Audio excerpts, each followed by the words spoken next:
আমার জন্ম শহর টাঙ্গাইলকে নিয়ে অনেক লেখা ছাপা হয়েছে আমার, কিন্তু এখন অনেক দুঃখের একটা বিষয়, আমার প্রিয় সেই লৌহজং নদী আজ উত্তাল যৌবন হারিয়ে শহরের একটি বর্জ্য ড্রেনে পরিণত হয়েছে। আমার কবিতার শিরোনাম টিনের শহর। আমার শৈশব চেনা শহর কারা অচেনা করেছে, সেই টিন ঘর আর চেনা জানা অঢেল ফাঁকা জমি, মানুষের নিষ্ঠুর কোলাহলে ঢাকা পড়ে আছে সব। আনন্দময়ী সবুজ বালক কি লাশ কাটা ঘরে, চেনা অভাব সহসা মেনে না রোদাসী হাওয়া, এখন বাউ করে নেই বাউ মেধাও মনন বাগানে। শহীদ বেদির কবিতা মঞ্চে বক্তৃতায় ভুল ব্যাকরণ, দাবা ঘরে একাকার যুদ্ধরত ৭১-এর বীর সৈনিক। বালক কিংবা বাকুল পাল্টানো চেয়ে দ্রুত বদলে গেছে নামধাম জমিজিরের শস্য খামার। নাহার কুটির আর শান্তিগঞ্জ নাহার প্যালেস, বেতরঙি মাছের জেব্রালার অদৃশ্য ঘোলা জলে সাঁতরায় গ্রাসকার আর থাই সরপুটিরা। একই স্বর্গ উদ্যানের সেই গোলাপ বাগান ধ্বংস করে কারা বানিয়েছে বেঢপ অ্যাপার্টমেন্ট। লৌহজং ধরে শরীর উত্তাল সরসে যৌবনে, মানুষের ঘর বাড়ি বাড়াবাড়ি হইচই নোংরা চিৎকার।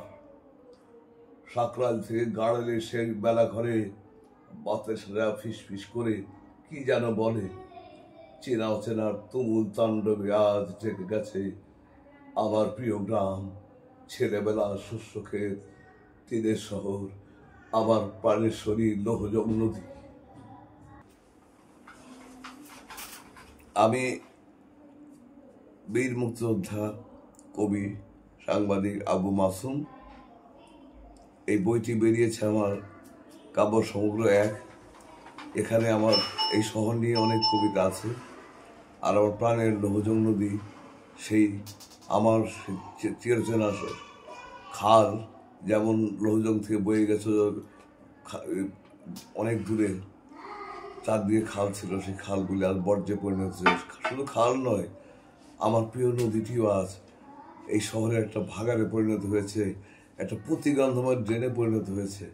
আমি যখন ঢাকা থেকে এখানে চলে গেলাম, সেই শ্যামাবাবুর খালটি আর পাইনি।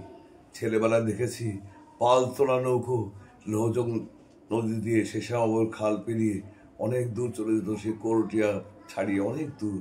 সেখানে এখন বেঢপ বাড়িঘর এবং অ্যাপার্টমেন্ট এবং মার্কেট। সেই খাল এখন ড্রেনের চেয়েও একটা প্রতিগন্ধময় একটা বর্জ্যে পরিণত হয়েছে। যাই হোক, আমি আর কথা বাড়াবো না। আমি শারীরিকভাবে খুব একটা ভালো নেই। আমি চাই এই দেশটা আবার যারা নতুন প্রজন্ম আসছে তারা গড়ে তুলুক।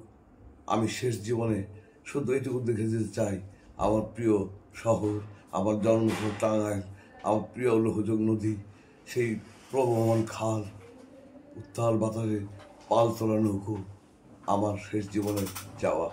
ধন্যবাদ।